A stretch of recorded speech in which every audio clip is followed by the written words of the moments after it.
Hey everybody, welcome to 3-Band EQ. I'm your host Hendo.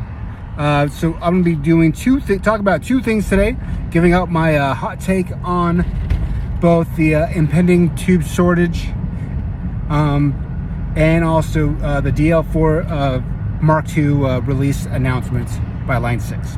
First, about the tube shortage, I mean it's been pretty well covered up because of the sanctions against Russia.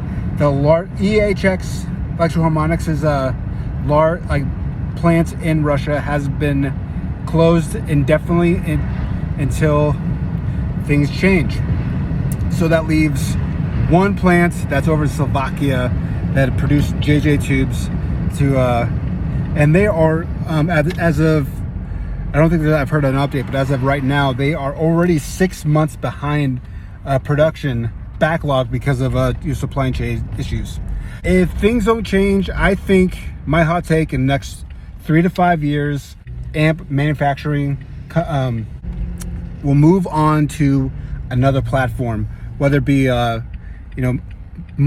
emulation, digital emulations through Line 6's Stomp or through Kemper.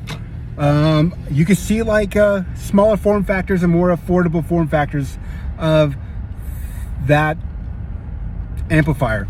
I honestly think NOS, new old stock of current pedals in the environment, in both domestic and abroad, are there's probably enough that keep most of the industry well tubed for foreseeable future. Tube shortage, I think will really impact the new amp manufacturers harder than all of us current users of or current owners of tube amps, in this way that they just can't they won't be able to keep up with what's it called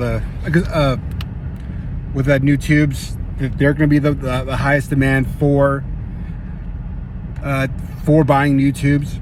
I think that will drive them to push, like I said, more affordable form factors of the Kemper and Line 6 Stomp and whatnot, or Line 6 I forget what the bigger version is.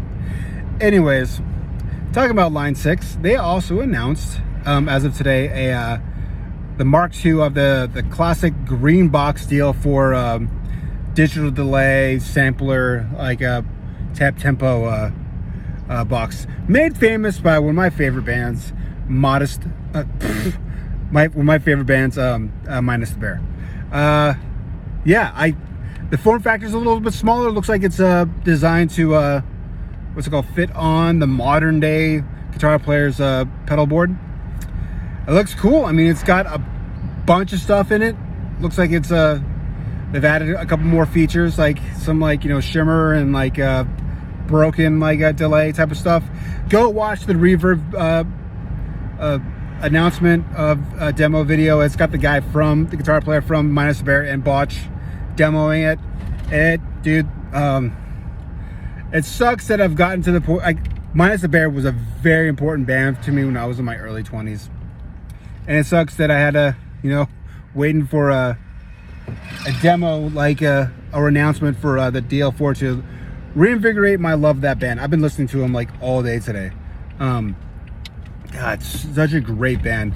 Their earlier stuff, all the tongue-in-cheek record album and song names, those first three, 2 EPs and LP, the first 3 records are awesome. Obviously Minnesota, LOSO, Planet of Ice and Omni are all great records as well.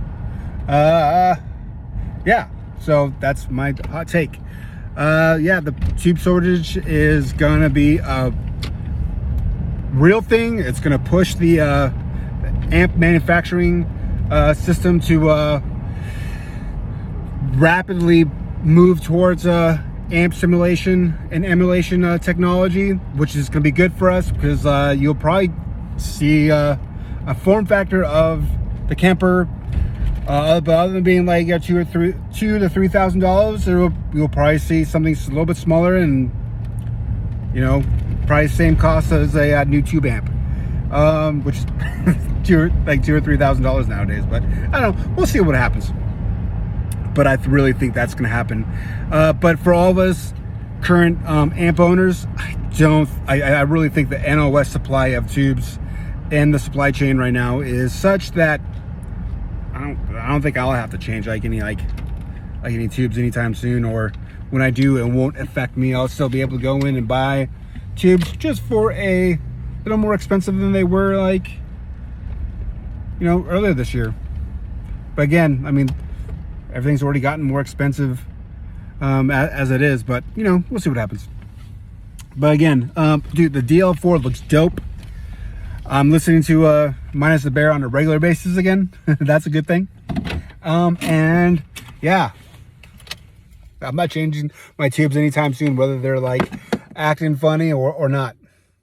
Anyways, again, this is Hendo from 3Band EQ. Thank you for sticking around. Yeah.